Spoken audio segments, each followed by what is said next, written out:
Hello!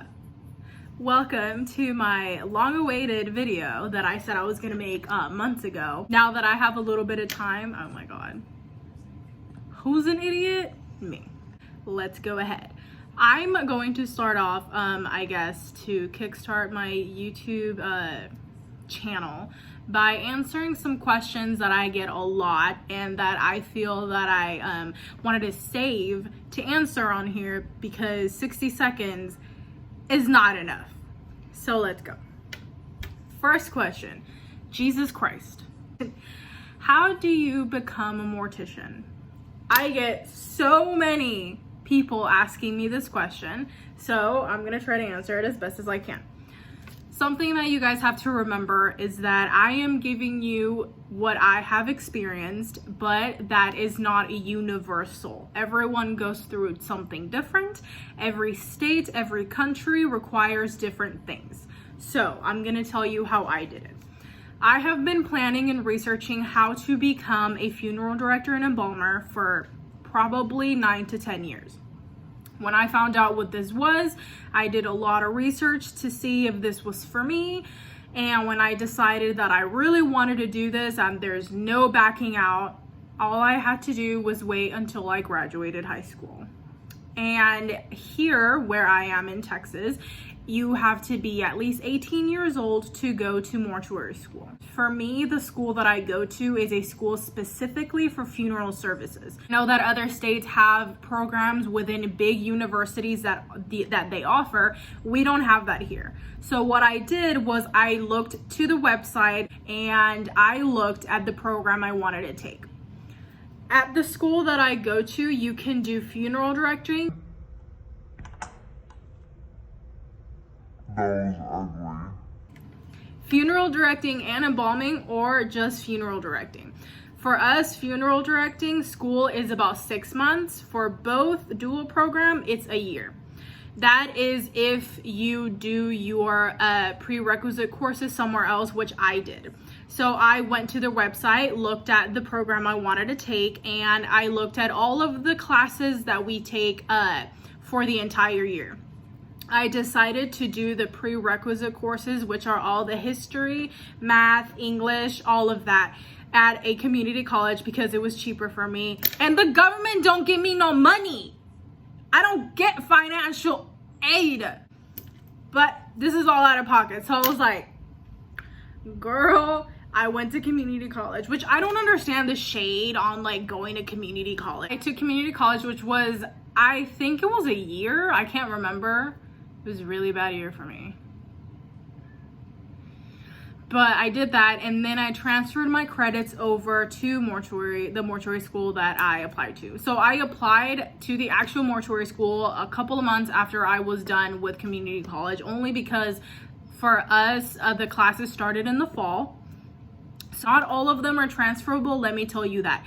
I personally did not take any science classes because I realized that all of the science classes that we were going to take at mortuary school were not the same as, you know, what you would take at a regular school, because the sciences we learn are mortuary sciences, not regular sciences. So don't waste your money taking a bunch of science classes because they're not going to transfer over. I don't know anyone personally that went to that school. I don't have anyone in the family that was in the business, and I was really scared because everyone, you know, I was I think one of 4 Hispanics in my entire class, and I was like, oh my god, because I was just not used to that. So it was hard for me to adjust at first because of such a fast-paced course. So in other states, usually it's 4 years. For us, it's 1. And it's just a lot of information to learn in a year. If you are going to go to mortuary school, I would advise for you to not do it online, only because if you are new to this area, you don't work at a funeral home, and you don't have anyone that you know or in your family that does this, it's going to be very hard for you to actually learn what is going on, because a lot of what it is to be a mortician is application. If you are the type of person that learns very quickly, I would say, you know what, if you want to do online, go ahead and try it, but don't 100%, set your mind on, oh, I'm going to do it online, because it's a lot. And that's pretty much how you become a mortician. You do have to be licensed. In the United States, you take a what's called, your provisionals, which is a state test, and a certain amount of cases for embalming and funeral directing to get to be able to work. And then you have to take what's called the national boards, and that is the test that is for the entire country. I haven't taken those yet. I will be taking those at the end of September, but I'll let y'all know how it goes. After that, fortunately, we get a lot of places that whenever they are hiring, they go to the school and ask, who wants a job, and okay, thank you. Who wants a job, and they interview people, and that is how I got my job. I personally work at a mortuary, which means that we do more prepping than funeral directing, aside from the people in my class that work at funeral homes, and they actively work with, not legally by themselves, with families, because you have to be licensed to do that, and to sell caskets and all of the things that we, sell at a funeral home. But they do work a lot more closer with families, because we are not allowed to talk to families usually, because we are more of a prepping and shipping company. So for me, I am a lot more advanced in embalming, because that is all that I do.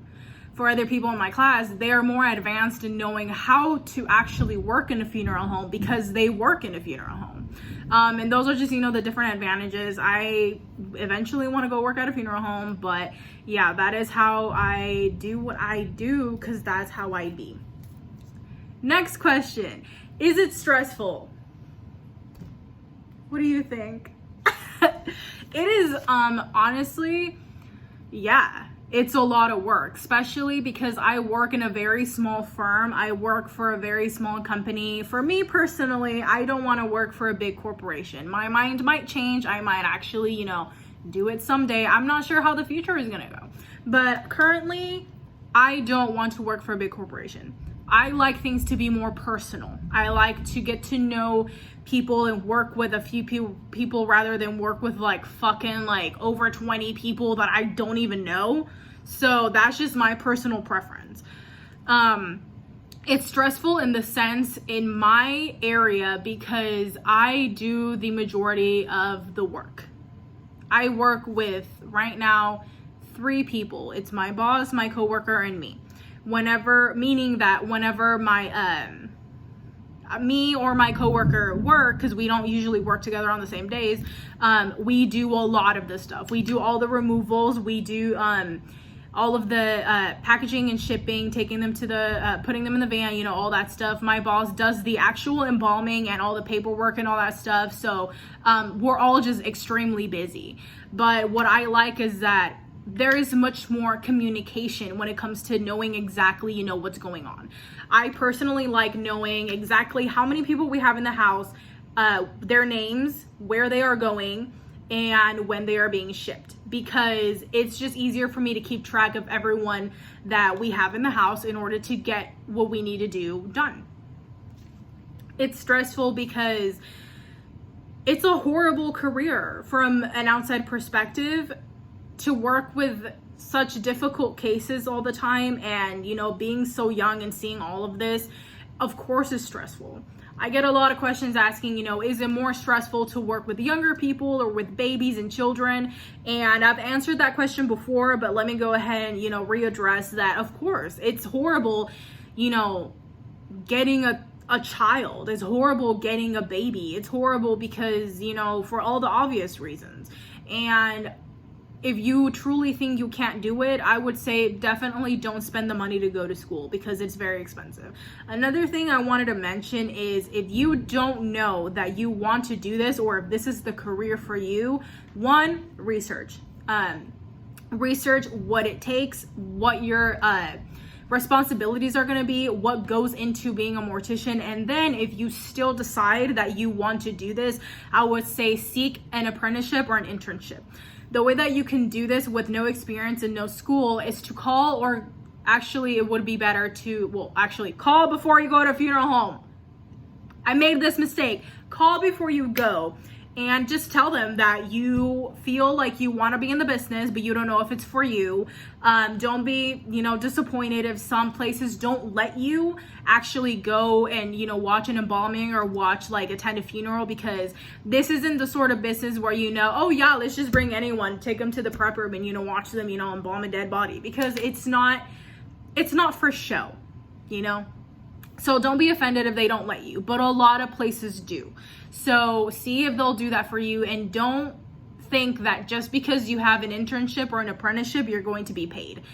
Most of the time, you're not going to be paid. What you can also do, if you don't want to ask for an internship or apprenticeship, because it does take time, and you're going to have to be there a lot of your time and not get paid, is you can volunteer. Some places will let you volunteer with flowers, picking and taking the flowers. You can do driving. You can do, there's a lot of things that you can do. So just go ahead and ask questions and see, what is available to you. Oh my God, I almost threw up. I almost throw up in almost every single one of my TikTok videos. If you know this, thank you for coming. And the last question I'm going to answer today, because I feel like I've been talking for like 3 days, is what is the thing that I hate and I love most about my job? So hate is a very strong word. Poet. I hate, y'all know what I hate.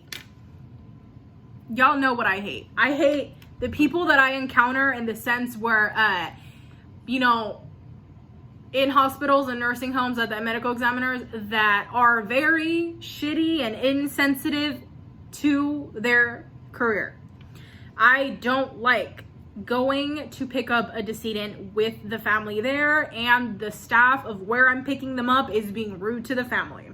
That is what I hate the most. I don't necessarily hate anything about my actual career.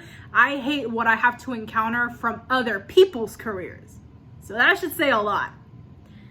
What I love the most, honestly, everything. I love helping people. Even if I don't work directly with families right now, I love knowing that I am helping a family with closure through such a hard time by doing such a great job. I'm not conceited with our work, but I am very proud of it. I am very proud of the work that my boss does. I am very proud of the things that I've seen him do, because he does such kind things for families that other people in the business wouldn't do. And I'm proud of that. I'm proud of being part of, something like that. That is also why I want to work for smaller firms, because you get to help the families more directly, and that is what I want to do. Even if I'm not comfortable right now working directly with families, I have the peace in my heart that I am helping them in a different way, because I've had a lot of people tell me that they've gone to funerals and the decedent doesn't look good, or they look like this, or this happened. And it's just alarming to me that, some people in this industry, hate to say it, but here you go, are not very good and are not very caring when it comes to this career. So I love being the person that is extremely empathetic and feels for other people and will do anything that I can to help them. So that is all that I have for my first video. Let me know what else you guys want me to talk about. Let me know what else you want me to do. I think the camera was crooked the entire time. It was. Okay. Well, I'm really sorry that you had to see that. I want to come up with like a cute intro and a cute outro and like cute things to say in my videos eventually. But right now I'm really nervous because I have a lot of people watching me that I'm not used to. So I'm trying my best. I hope I answered your questions to the full extent. Let me know how I did. Let me know what you would like from me. And if you stayed until the end, thank you for watching. You're all my friends. So have a good day.